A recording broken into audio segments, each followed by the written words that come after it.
entrevista en Al Pan Pan con Mirna Schindler por El Mostrador Podcast, el poder de la transparencia.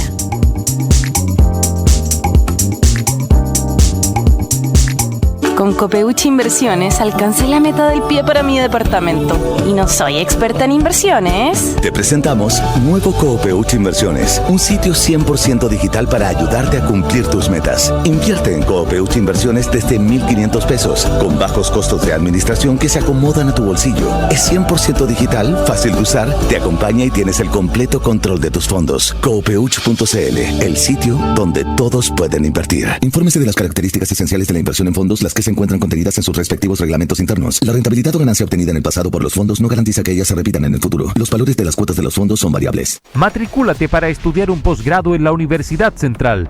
Obtén tu magíster en 1 año y medio de duración con certificaciones intermedias de 3 diplomados. Contamos con un cuerpo académico de excelencia e infraestructura de primer nivel. Puedes conocer nuestra oferta académica online en www.postgradosusen.cl. Postula. Inicio de clases en agosto. Posgrado SUSEN, para los que buscan avanzar. En El Mostrador Podcast continúa Al Pan Pan, la conversación que buscas para comenzar tu mañana.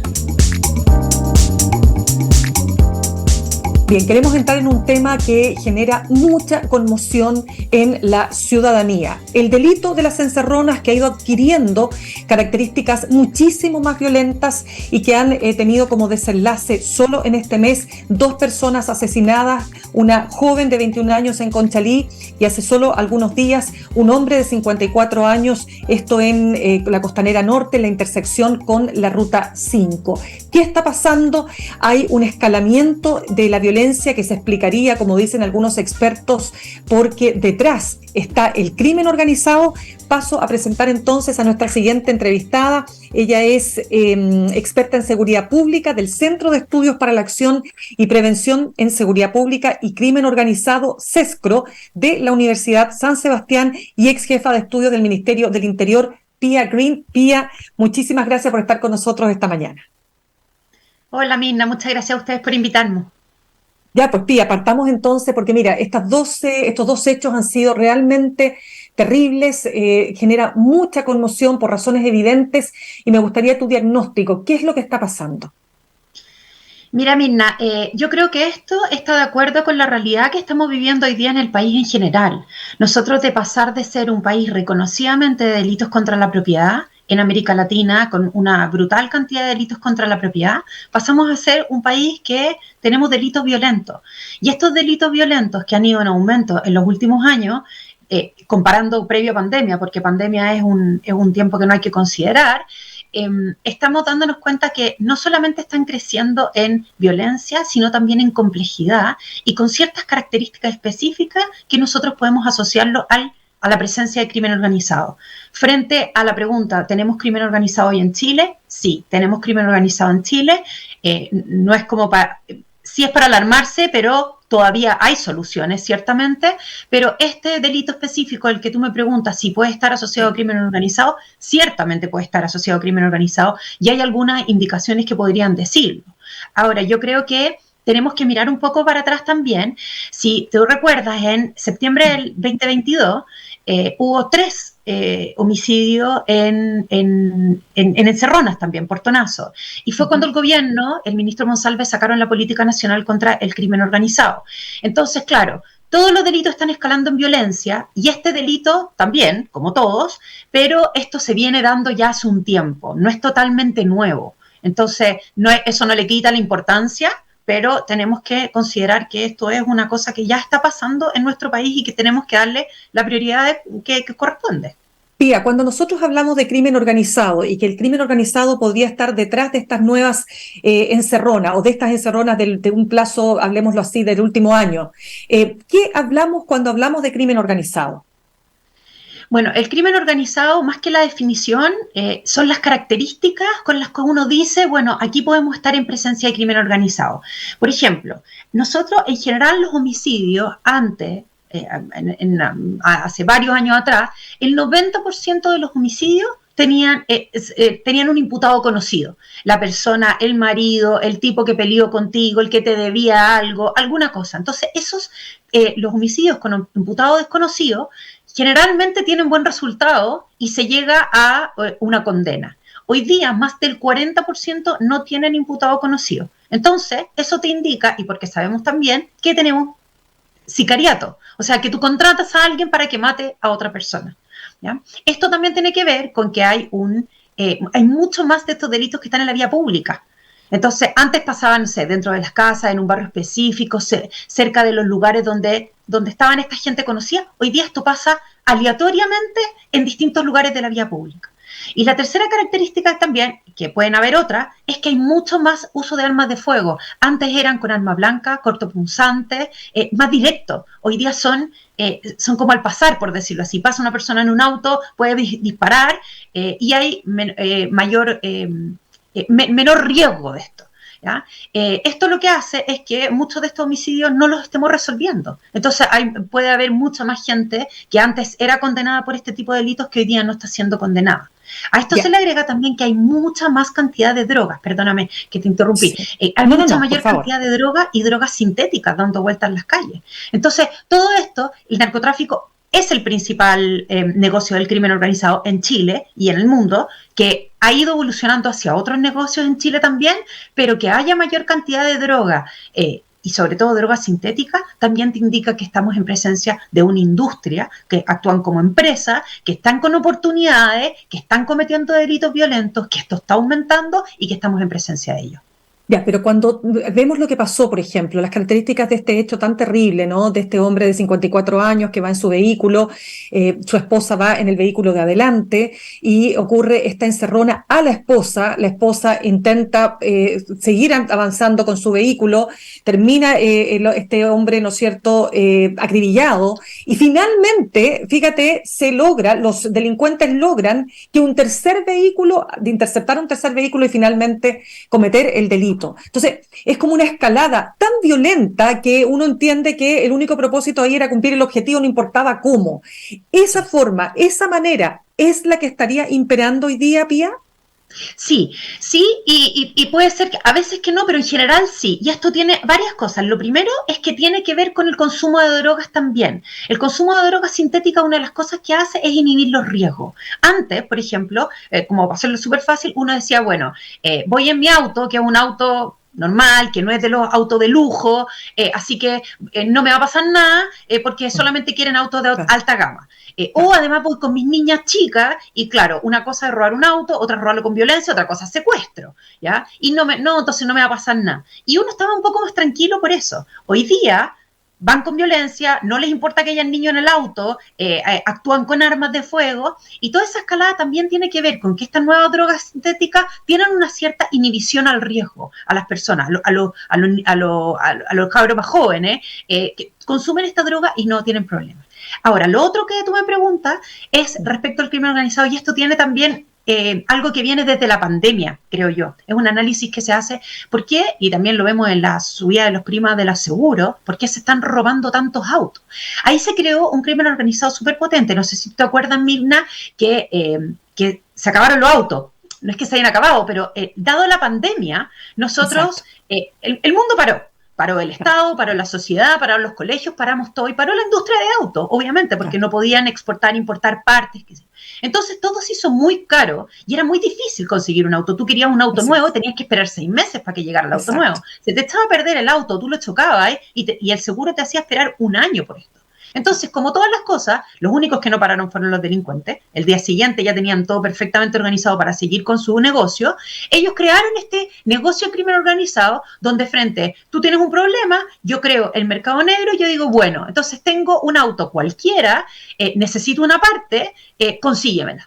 Es un auto de tal año, un auto común y corriente de tal año y yo necesito esta parte de auto. Entonces se crean estos grupos que como que llaman a buscar esa parte de auto. Y estas personas salen con el objetivo de conseguir de ese tipo de auto cierta cosa para poder entregarlo, para que el mercado negro empiece a funcionar y todo esto funcione más rápido. Como cualquier prohibición. Esto lamentablemente fue una prohibición mundial que no fue estatal, sino que fue una emergencia sanitaria.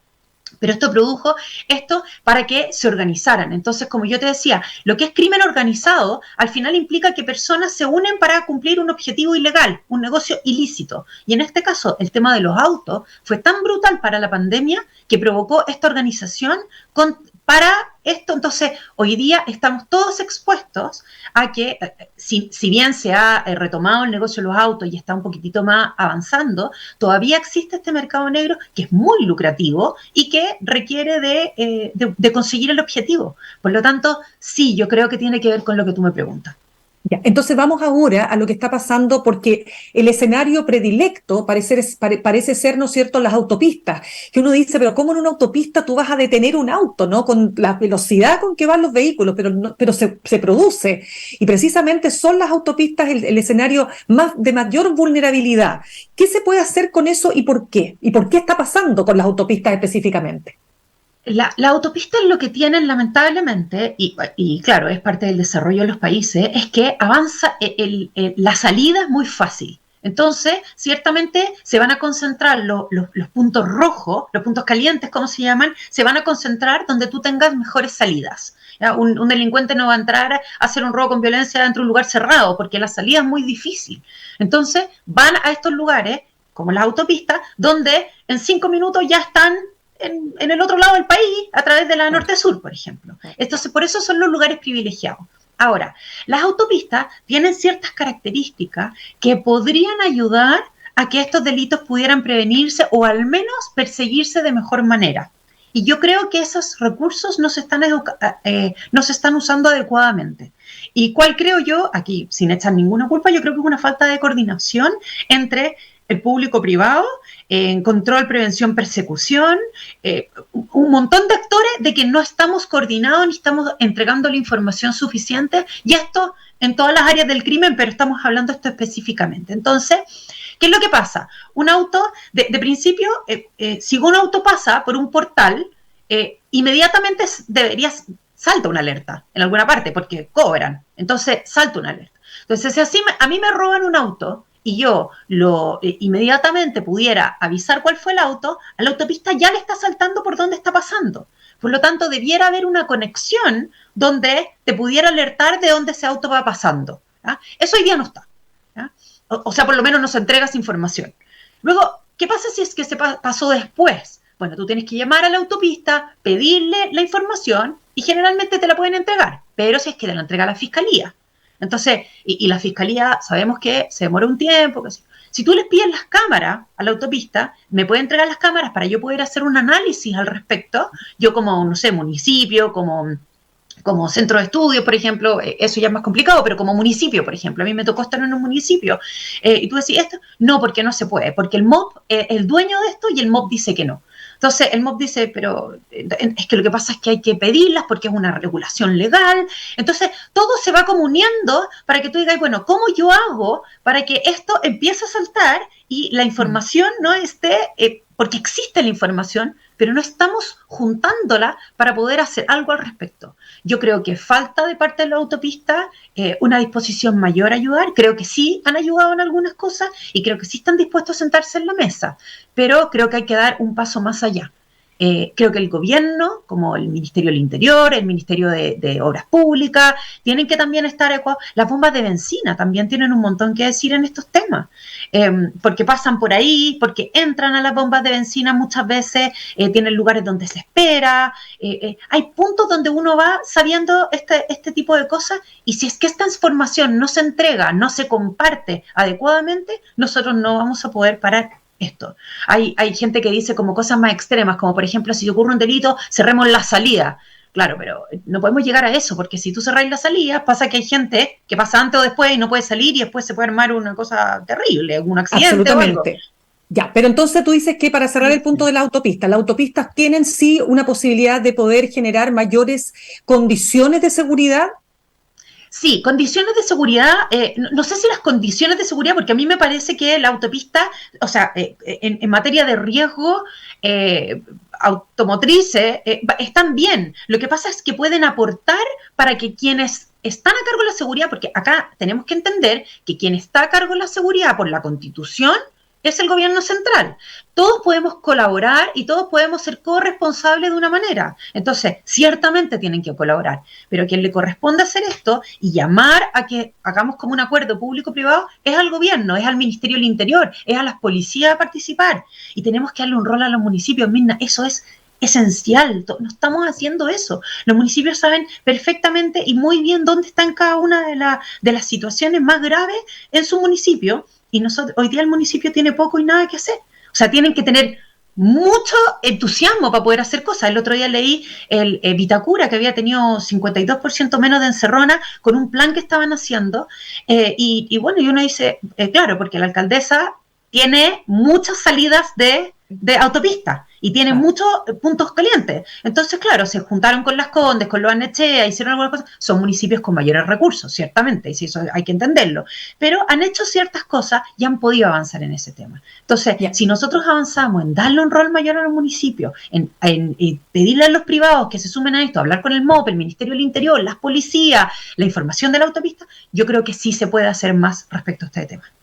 Pía, ¿qué pasa entonces ahora con lo que le corresponde ya al Ministerio del Interior, al gobierno y a las policías y a las fiscalías, por cierto, que tiene que ver con la desarticulación de las bandas? Porque mientras existan las bandas que clonan vehículos, que exportan vehículos, que desarman vehículos, esto no va a parar.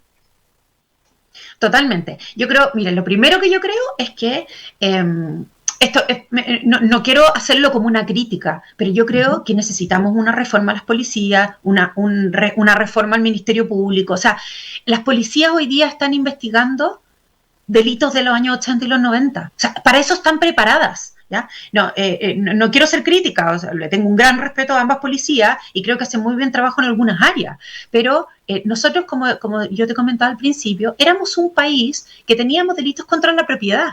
Entonces estábamos acostumbrados a ese tipo de investigación. El crimen es una de las cosas más dinámicas que existe. Y hoy día las policías y el Ministerio Público no están actuando en sus funciones, o sea, de control, de persecución, de prevención, de acuerdo a esta nueva criminalidad que nosotros estamos enfrentando. Entonces, lo primero que tenemos que hacer nosotros es actualizarnos, es ver cómo están. El diagnóstico está súper claro. Yo creo que no necesitamos más diagnóstico. Esto está escalando muy rápidamente. Yo me atrevo a decir que desde el regreso a la pandemia ya todos hablamos de crimen organizado. Si nosotros nos vamos al 2019, había algunas personas que se atrevían a hablar de delincuencia organizada, no crimen organizado. Hoy día todos hablan de crimen organizado. Los medios de comunicación, el presidente de la República, las policías, todos estamos hablando de crimen organizado. Y mientras nosotros no hagamos que nuestro Estado, el Estado completo, y nosotros mismos como sociedad, no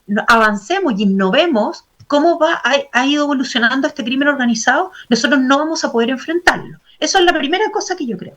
La segunda es que yo creo que acá lo que falta, y el diagnóstico, y yo creo que también sería la solución, es que hay una falta de coordinación en el Estado, pero brutal. O sea, no hay coordinación entre las instituciones que están a cargo de la seguridad. Y yo creo, una opinión que yo creo que a mí me parece que este nuevo Ministerio de Seguridad que están haciendo es una gran oportunidad para poder hacer algo al respecto. Y personalmente creo que no está siendo bien abordado en este proyecto de ley. El ministerio, el proyecto de ley dice, las instituciones competentes en la materia. Y uno dice, bueno, ¿cuáles son? ¿Sabéis que si uno se pone a contarlas, son como 10 o más que están dispersas en diversos ministerios, o sea, en Hacienda, en Interior, en Justicia, en miles de otros ministerios, y no tienen ni una capacidad de coordinación. Entonces, o nosotros nos coordinamos con un liderazgo fuerte y que realmente tenga la opción de pedir información y de hacer políticas públicas que sean fiscalizables, o esto no va a funcionar. O sea, coordinémonos. Antes que nada, las policías con Directemar, con la UAF, con la DGAC, con la ANI incluso, con la Fuerza Armada, con Gendarmería, con todo. ¿Ya? Y yo creo que, y acá es una cosa que parece que las personas que trabajamos en esto lo decimos mucho, y creo que poco se ha hecho también, es el tema de perseguir el dinero. Si nosotros no perseguimos el dinero, no vamos a sacar nada. Y ahí está la unidad de análisis financiero, que es súper importante en este tema, y que yo creo que tiene buenas capacidades, pero poco recurso. O sea, son muy poquitas personas, tienen muy poquitos recursos, tiene poca llegada. está como, desde mi punto de vista, está media perdida en Hacienda. Entonces, está dedicada a lavado de activos y financiamiento del terrorismo, que es un tema de interior. Sería ideal que pudiera pasar al Ministerio de Seguridad, o al menos tuvieran una mayor relevancia. Yo creo que hay mucha gente que ni siquiera conoce que hay una unidad de análisis financiero, que tiene que dedicarse al negocio ilícito, al corazón de esto, a la plata. Si nosotros atacamos la plata, es la única manera de desarticular este tema. Sí, ese es un tema súper importante. Pía, no quiero dejar de poder preguntarte, ya que se nos va acabando el tiempo, respecto de este proyecto de ley de usurpaciones, ¿no es cierto?, que establece la llamada legítima defensa privilegiada. Algunos especialistas hablan de la autotutela. ¿Es un riesgo este aspecto de la ley? ¿Cómo lo ves tú? A ver, yo creo que el delito de usurpaciones viene por... hay que hacer la historia, en el fondo, súper cortito. Antes, la usurpación siempre ha sido un delito, ¿ya? Pero antes tenía una multa. Entonces, cuando tú tienes una multa, no puedes meterle medidas cautelares ni puedes meterle detención. Entonces, la persona, cuando tú no puedes detener a la persona, la tienes instalada ahí en tu casa, en tu predio, en tu lugar, tomado mucho tiempo y no se puede hacer nada al respecto. Y esto en contra de varios derechos fundamentales de la persona, propiedad privada, muchos derechos. Entonces, ¿qué es lo que hace esta ley? Esta ley dice, mira, nosotros vamos a permitir que se pueda, vamos a subir las penas, que sean privativas de libertad, y cuando yo tengo una pena que es privativa de libertad, yo puedo detener a las personas. ¿Ah?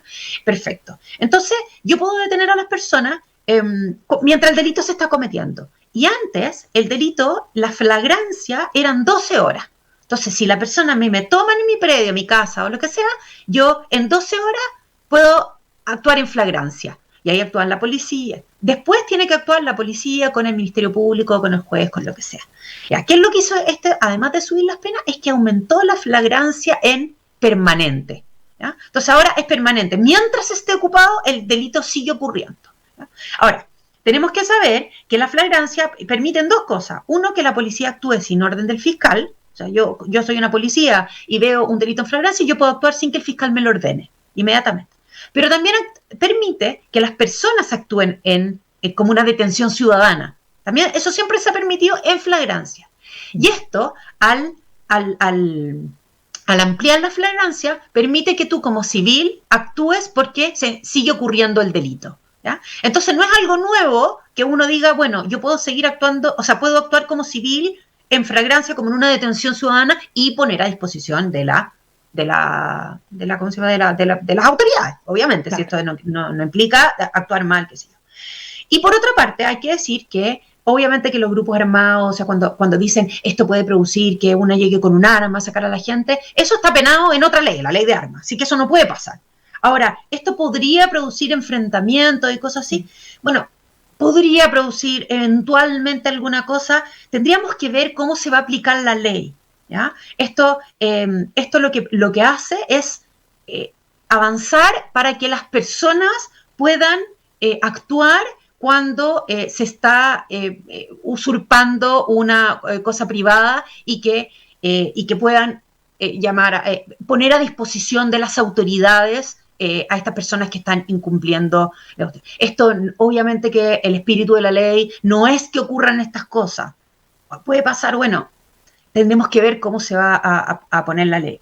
Pero la legítima defensa privilegiada lo que hace es cambiar la carga. No es como que uno pueda llegar y actuar violentamente en contra de otra persona, sino que simplemente te dice que tú tienes que comprobar que actuaste con mayor fuerza de la que correspondía. Pero la legítima defensa siempre te dice, tienes que actuar proporcional, tienes que actuar de acuerdo cuando hay un peligro inminente, o sea, la legítima defensa siempre va a estar regulada para que tú actúes de acuerdo a la ley. ¿No? Entonces tú no ves un peligro de autotutela. ¿No ves un peligro de autotutela? Yo creo que no, generalizado no. Que uno se puede escapar, claro, porque siempre existen personas que se escapan de la ley, pero como un problema generalizado, es difícil que esto pueda generalizarse cuando el espíritu de la ley es que las personas puedan recuperar y que puedan poner a disposición de la justicia a personas que están cometiendo un delito que hoy día va a tener penas privativas de libertad.